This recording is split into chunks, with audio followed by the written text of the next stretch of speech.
seorang peneliti menemukan telur ular misterius di salah satu gua di Banyuwangi. Masyarakat setempat mengaitkan keberadaan telur ini dengan sebuah perjanjian masa lalu, di mana jika telur tersebut menetas, akan melahirkan sesosok manusia yang memiliki kemampuan tinggi. Ternyata hal ini menciptakan konflik di tengah warga Banyuwangi. Bagaimana ini bisa diselesaikan? Berikut cerita selengkapnya tentang telur ular yang melahirkan manusia. Jangan lupa untuk like dan tinggalkan komentar positif untuk video ini. Dan jangan lupa subscribe juga channel ini. Sinta menatap gua yang gelap dengan rasa was-was yang terus menggelayuti hatinya. Ia berada di sebuah desa terpencil di tengah hutan tropis, jauh dari keramaian dunia modern. Sebagai seorang antropolog, Sinta datang ke sini untuk mempelajari kebudayaan lokal yang sudah lama terlupakan, namun ada sesuatu yang menarik perhatiannya lebih dari sekadar adat istiadat, sebuah legenda tentang telur ular raksasa yang dipercaya memiliki kekuatan luar biasa. Malam itu, hujan turun deras, dan Sinta bersembunyi di dalam gua yang sudah dikenal warga desa sebagai tempat suci. Di dalam gua itu, Sinta menemukan sesuatu yang tak terduga. Sebuah telur besar, berwarna putih kekuningan, tertanam di sudut gua. Ukurannya hampir sebesar bola sepak, dan ada pola aneh yang melingkari permukaannya, sebuah pola seperti bentuk mata ular yang melingkar. Sinta tak bisa menahan rasa penasaran yang membuncah di dadanya. Menurut cerita yang ia dengar dari penduduk desa, telur ular ini hanya menetas dalam keadaan tertentu, setelah dilalui upacara yang sangat spesial. Namun, tak ada yang bisa menjelaskan lebih lanjut tentang bagaimana atau kapan upacara itu harus dilakukan. Desa ini sendiri sudah lama melupakan kebiasaan tersebut, menyembunyikan telur itu di dalam gua, menganggapnya sebagai benda terlarang yang harus dijaga dari mata dunia luar. Sinta, yang selalu didorong oleh rasa ingin tahu secara ilmiah, merasa tak bisa menahan diri untuk tidak mempelajari lebih lanjut. Ia mulai mengamati telur tersebut dengan seksama. Tekstur kulit telur itu tampak keras, hampir seperti batu, namun ada getaran aneh yang dirasakannya, seolah telur itu hidup, berdenyut dengan ritme yang tak bisa dijelaskan. Namun, ketegangan di antara dirinya dan alam sekitar terasa semakin kuat. Sinta mulai merasakan ada yang tidak beres. Suara-suara hutan yang biasa tenang malam itu terdengar lebih keras dan kacau. Sepertinya alam pun merespons penemuan ini, penemuan yang mungkin terlalu besar untuk dicerna oleh logika manusia. Apa yang telah aku temukan? Gumam Sinta dalam hati. Ia tahu bahwa apa yang dilihatnya bukan sekadar penemuan ilmiah biasa. Ini lebih dari itu. Ini adalah sebuah misteri yang bahkan mungkin akan mengubah pandangannya tentang dunia. Sinta memutuskan untuk membawa telur itu kembali ke laboratorium sementara, dengan harapan dapat mempelajari lebih dalam, meski dalam hatinya ada rasa takut yang mulai tumbuh. Apakah ia benar-benar siap untuk mengungkap apa yang tersembunyi di dalam telur ular ini? Sinta kembali ke desa dengan hati yang penuh ketegangan.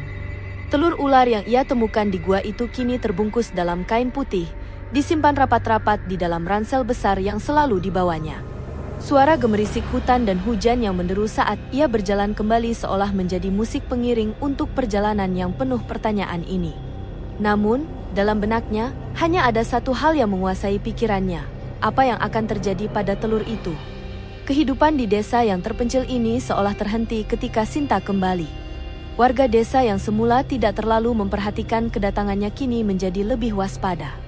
Mereka tahu bahwa Sinta adalah seorang peneliti, namun mereka juga mengetahui bahwa ia tidak hanya datang untuk meneliti kehidupan mereka sehari-hari. Ada sesuatu yang lebih dalam, sesuatu yang disembunyikan dengan rapat. Sesuatu yang bahkan nenek moyang mereka sendiri pun sudah lama lupa. Di malam yang sama setelah kedatangannya, Sinta menyadari bahwa ketegangan di desanya semakin meningkat.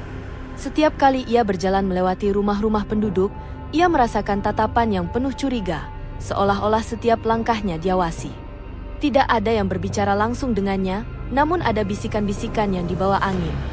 Keluarga-keluarga mulai mengunci pintu mereka lebih awal, dan anak-anak yang biasa bermain di luar bersembunyi dalam rumah mereka.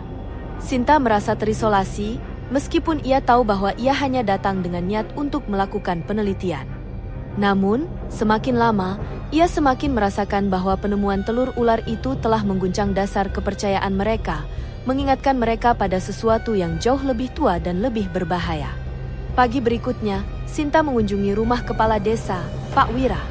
Pria berusia sekitar 50 tahun ini adalah orang yang paling dihormati di desa, meski ia tampak keras dan tak mudah didekati. Namun, ia menyimpan banyak pengetahuan tentang adat dan upacara kuno yang diwariskan turun-temurun oleh leluhur mereka. Pak Wira, Sinta memulai, mencoba berbicara dengan hati-hati. Saya menemukan sesuatu di gua. Telur besar, sepertinya telur ular. Tapi itu bukan telur ular biasa. Ada sesuatu yang aneh tentangnya. Kepala desa terdiam, menatap Sinta dengan mata yang tajam. Ada kilatan kecemasan yang sulit disembunyikan, meskipun ia berusaha tetap tenang. Saya sudah menduga Anda akan menemukannya, jawab Pak Wira akhirnya, suaranya rendah dan penuh arti. Telur itu bukan untuk sembarang orang. Itu adalah telur yang seharusnya tidak ditemukan. Jika seseorang menemukannya, maka nasib desa akan tergantung padanya. Sinta merasa heran, bingung, dan sedikit takut. Apa maksud Bapak? Kenapa telur itu begitu penting? Pak Wira menunduk sejenak, kemudian memandang Sinta dengan tatapan yang penuh beban. Cerita tentang telur itu sudah ada sejak zaman nenek moyang kami. Dahulu, desa ini pernah menjalani upacara yang sangat kuat, sebuah upacara untuk menggabungkan kekuatan manusia dan ular. Upacara itu digunakan untuk memastikan keseimbangan alam, memberikan kami keberuntungan atau menghancurkan kami, tergantung pada siapa yang dihasilkan oleh telur itu. Sinta tercengang. Maksud Bapak, telur itu akan menetas menjadi manusia? Bukan sembarang manusia, Pak Wira menjawab dengan tegas.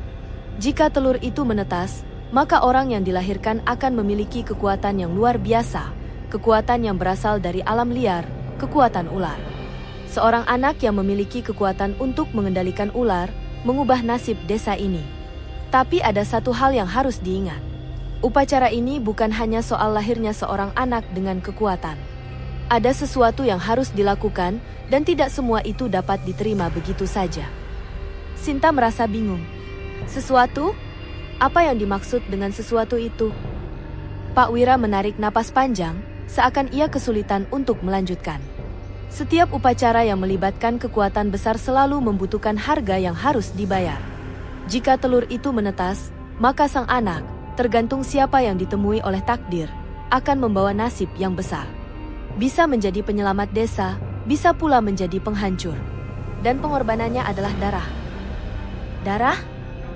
Sinta hampir tidak bisa mempercayai apa yang didengarnya. Ya, jawab Pak Wira. Suara tegasnya mengisyaratkan bahwa ini bukan cerita biasa.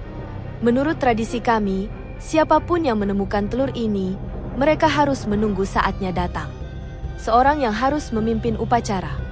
Dan untuk memastikan bahwa kekuatan dalam diri anak itu bisa terkendali, darah manusia dari keturunan langsung harus disiapkan sebagai pengorbanan. Ada yang mengatakan bahwa pengorbanan itu adalah simbol dari keharmonisan alam, meski tak sedikit yang mempertanyakan kebenarannya. Sinta merasa tubuhnya mulai gemetar. Ia memikirkan apa yang akan terjadi jika ia tidak berhenti, jika ia terus mengungkapkan misteri ini.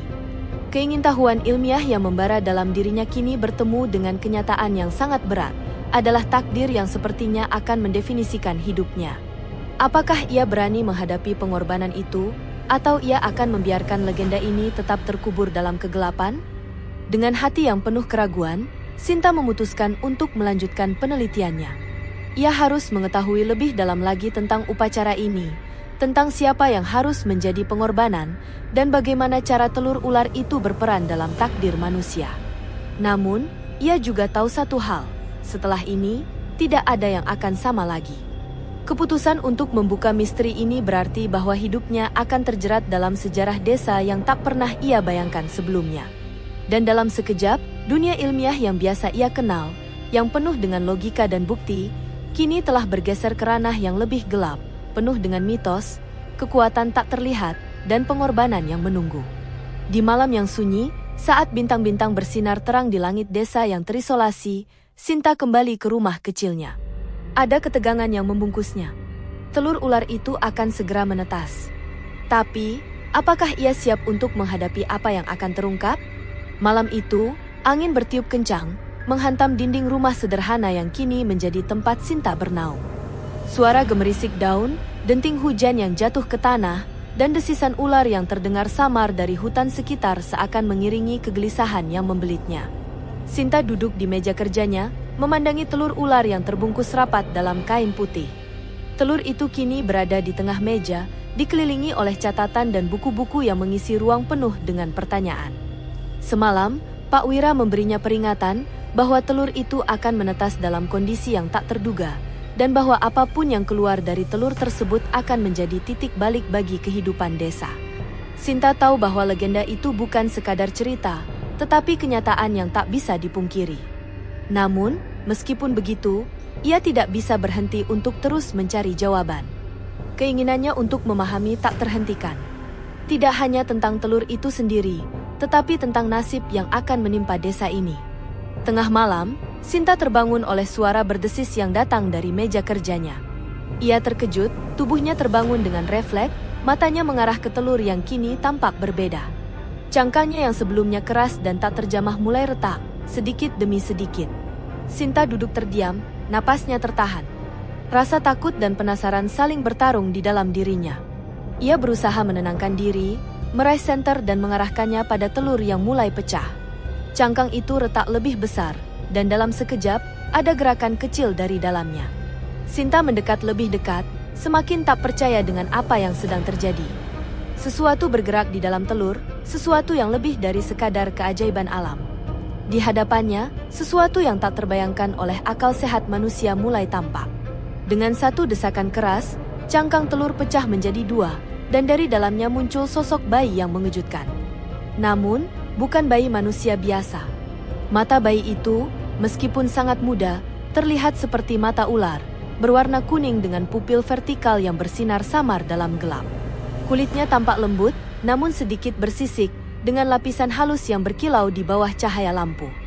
Rambutnya hampir tidak terlihat, hanya ada pola aneh di kulit kepala yang terlihat seperti corak ular. Bayi itu terdiam sejenak, mengedarkan pandangannya yang tajam ke sekeliling. Kemudian, mulutnya terbuka, dan lidahnya yang panjang dan bercabang mulai bergerak-gerak dengan cara yang aneh, seperti ular yang sedang mengendus udara. Sinta terkejut, tubuhnya gemetar.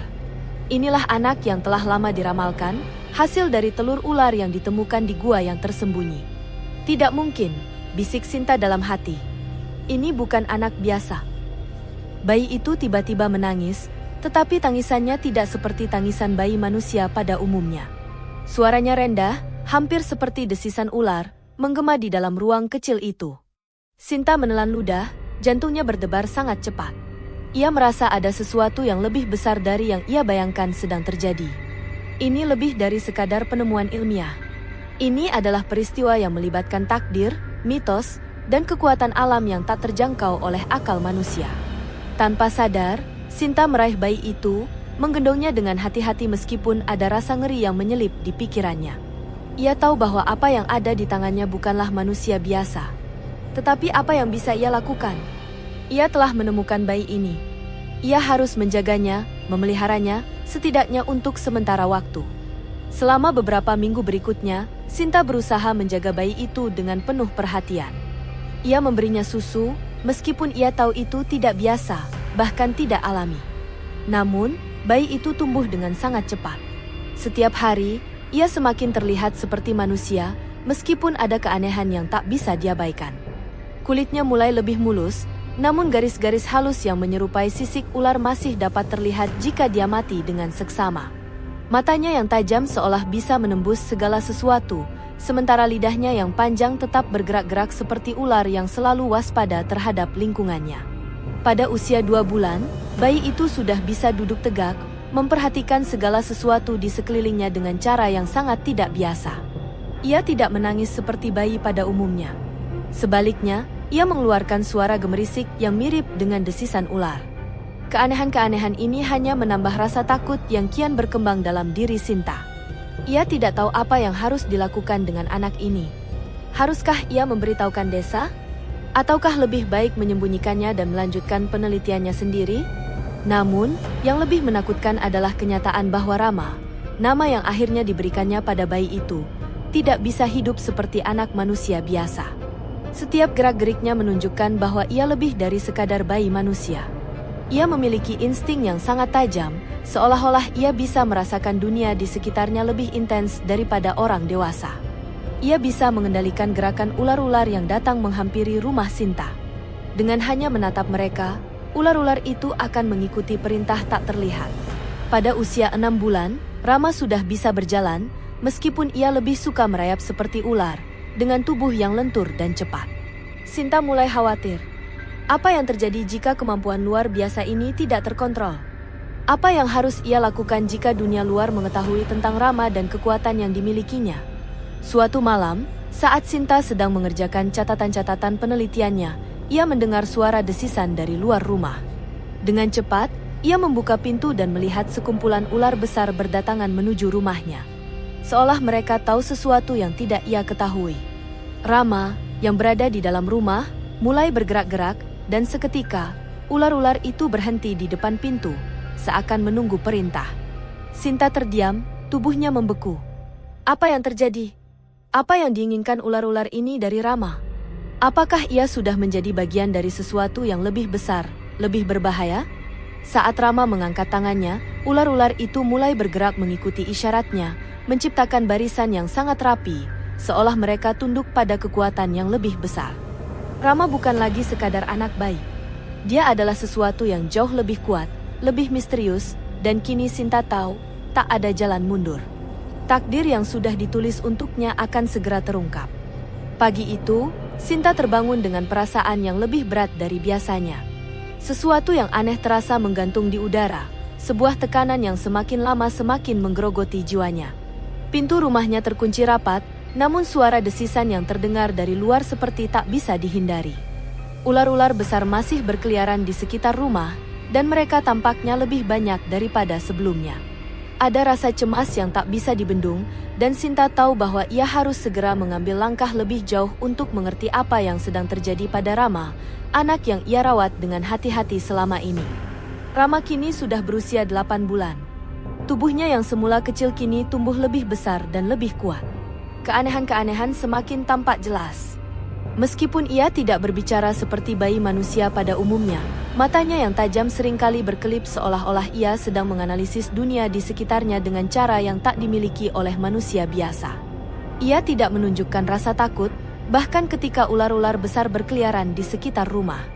Alih-alih merasa terancam, Rama justru tampak nyaman dengan kehadiran makhluk-makhluk itu. Pagi itu, Sinta memutuskan untuk membawa Rama keluar. Ia tahu bahwa ia harus mendapatkan lebih banyak informasi. Dengan langkah cepat dan hati-hati, ia membuka pintu rumah dan mengamati ular-ular yang ada di sekitarnya. Mereka tidak mengancam, tetapi seolah-olah menunggu perintah. Sinta merasa cemas, tetapi ia harus melangkah. Ia membawa Rama keluar, dan begitu Rama melangkah ke tanah, keajaiban mulai terjadi. Dengan setiap langkah kecil Rama, ular-ular itu bergerak seiring dengannya. Mereka mengikuti langkah kaki Rama, bergerak tanpa suara, seolah ada ikatan yang tak terlihat di antara mereka.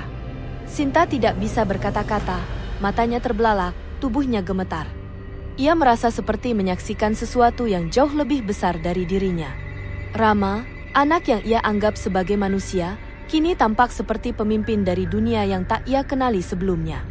Tanpa mengatakan sepatah kata pun, Rama berhenti sejenak di tengah halaman dan menatap ke kejauhan.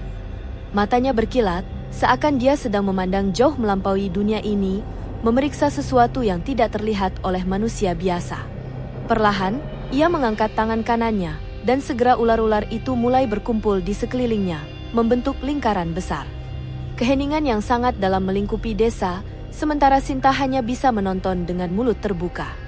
Apa yang sedang terjadi? Apa yang akan Rama lakukan? Dengan sebuah gerakan tangan yang perlahan, Rama memerintahkan ular-ular itu untuk melingkar lebih rapat, membentuk pola yang semakin rumit, seakan menandakan adanya suatu upacara. Ular-ular itu bergerak dengan presisi yang menakutkan, seolah mereka adalah bagian dari tubuh Rama sendiri, dan Rama adalah pusat dari dunia mereka. Tidak ada suara selain desisan mereka yang seakan mengikuti ritme gerakan tubuh Rama. Sinta merasa tercekik oleh ketegangan yang melanda dirinya. Ia tak tahu apakah ia harus merasa takut atau takjub. Apa yang dia saksikan bukanlah keajaiban biasa. Ini lebih dari itu. Ini adalah kekuatan yang tak terjangkau oleh manusia, kekuatan yang berasal dari alam liar dan tersembunyi dalam mitos. Rama, anak yang ia anggap sebagai bagian dari dirinya, kini lebih dari sekadar manusia. Dia adalah pemimpin, bahkan lebih dari itu, dia adalah penghubung antara manusia dan ular, antara dunia manusia dan dunia mitologi yang selama ini tersembunyi di balik kabut sejarah. Beberapa waktu setelah kejadian itu, desa mulai berubah. Ular-ular yang dulu hanya sesekali muncul kini semakin sering terlihat. Mereka tidak lagi menakutkan. Mereka berperilaku seolah tahu apa yang harus dilakukan, seolah ada semacam komunikasi yang terjadi antara mereka dan Rama. Tidak ada penjelasan rasional yang dapat diberikan untuk hal ini. Keanehan-keanehan itu semakin mengaburkan batas antara kenyataan dan mitos. Sinta mencoba mengumpulkan lebih banyak informasi dari Pak Wira. Ia harus mengerti lebih jauh tentang apa yang sedang terjadi dengan Rama. Dalam perjalanan ke rumah Pak Wira, Sinta merasakan ketegangan yang semakin memuncak. Ia sudah tidak bisa mengabaikan perasaan bahwa desa ini sedang menuju ke arah yang tak dapat diprediksi. Sesampainya di rumah kepala desa, Sinta langsung berbicara dengan Pak Wira tanpa basa-basi. "Pak Wira," katanya dengan suara yang bergetar, "saya tidak tahu bagaimana menjelaskannya, tetapi Rama, dia lebih dari sekadar bayi manusia. Saya tidak bisa mengabaikan kenyataan bahwa dia memiliki kontrol atas ular-ular itu. Mereka mengikuti perintahnya. Itu tidak mungkin."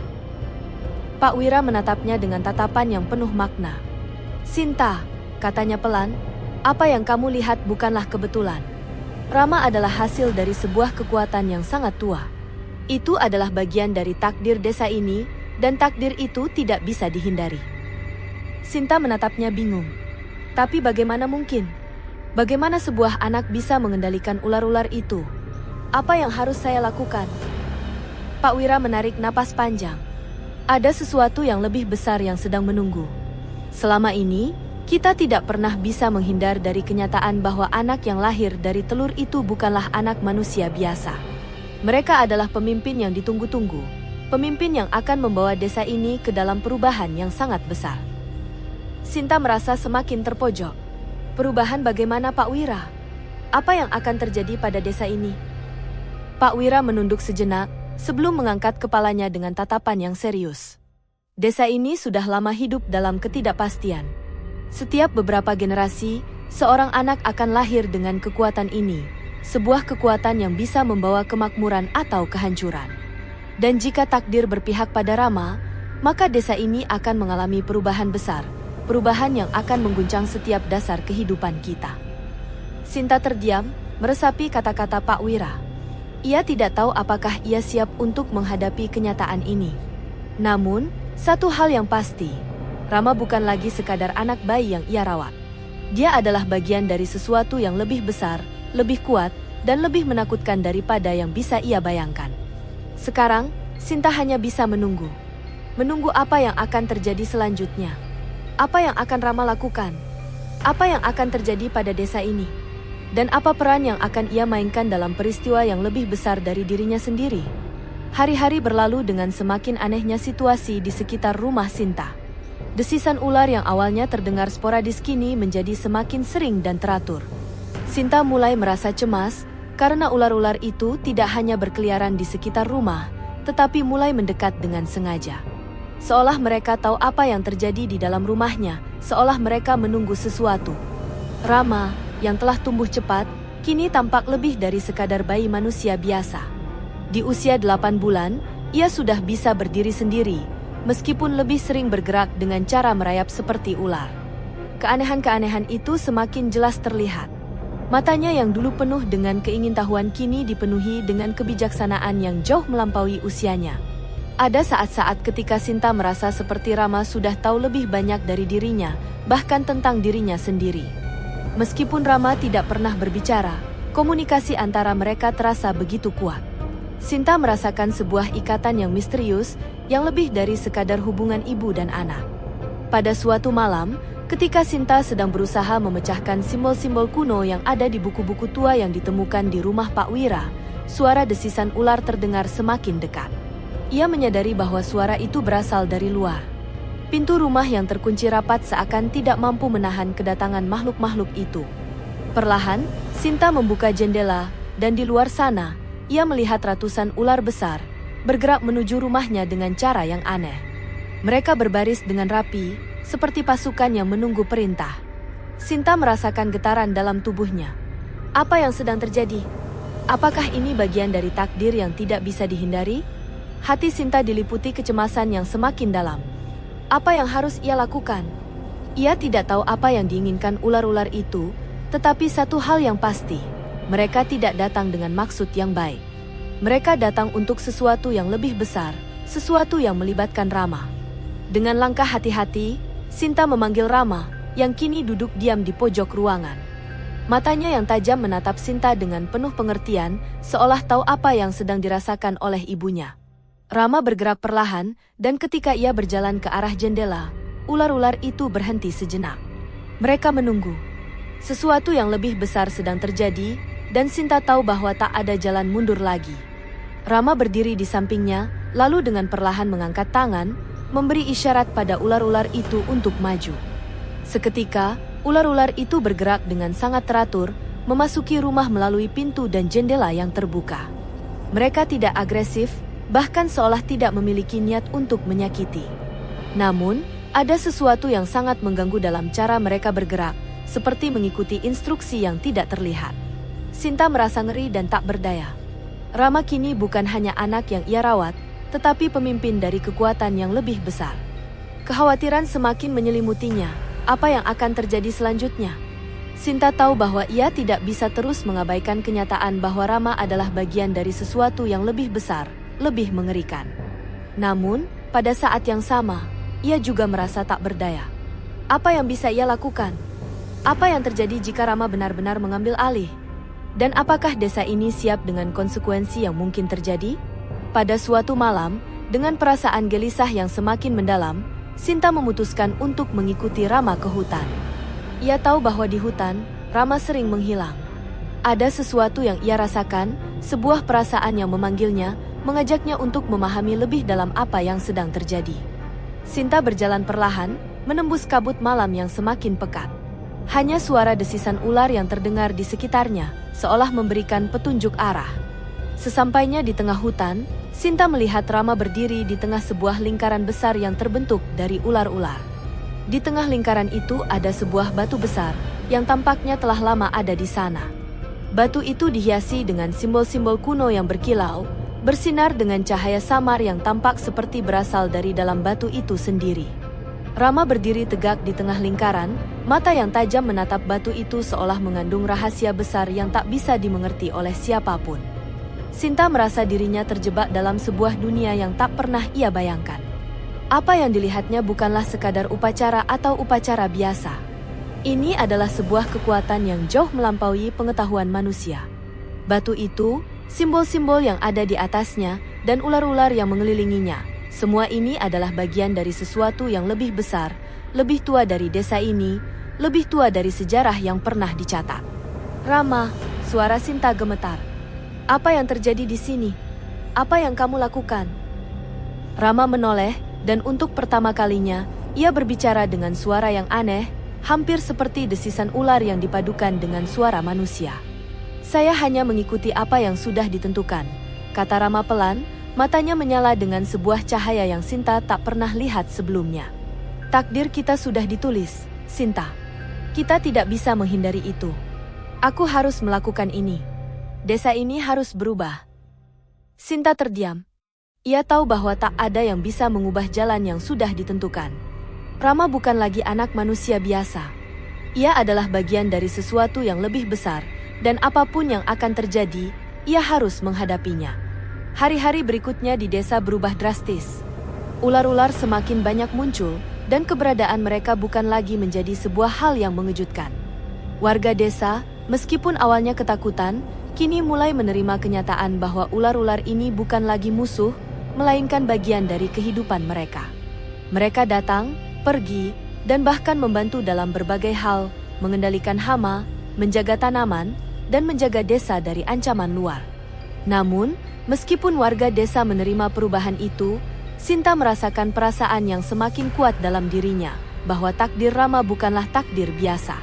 Rama adalah kunci dari segala perubahan yang akan terjadi.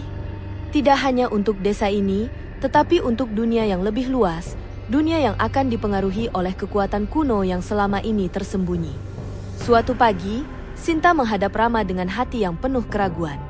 Rama kini berdiri tegak di depan rumah, mata-mata ular yang mengelilinginya seperti menunggu perintah. Sinta tahu bahwa ia tidak bisa menghindar lagi. "Apa yang akan kamu lakukan, Rama?" tanya Sinta, suara tegas tetapi penuh kecemasan. Rama menatapnya dalam-dalam. "Saya harus melanjutkan apa yang sudah dimulai," jawabnya. "Desa ini harus bersatu dengan alam, dengan kekuatan yang lebih besar. Kita akan membawa perubahan." Sinta terdiam. Keputusan telah diambil. Takdir sudah berpihak pada Rama. Dan meskipun ia takut, ia tahu bahwa apa yang akan terjadi selanjutnya adalah sesuatu yang tidak bisa dihindari. Desa ini, dan mungkin dunia, sedang memasuki era baru yang tak terbayangkan sebelumnya.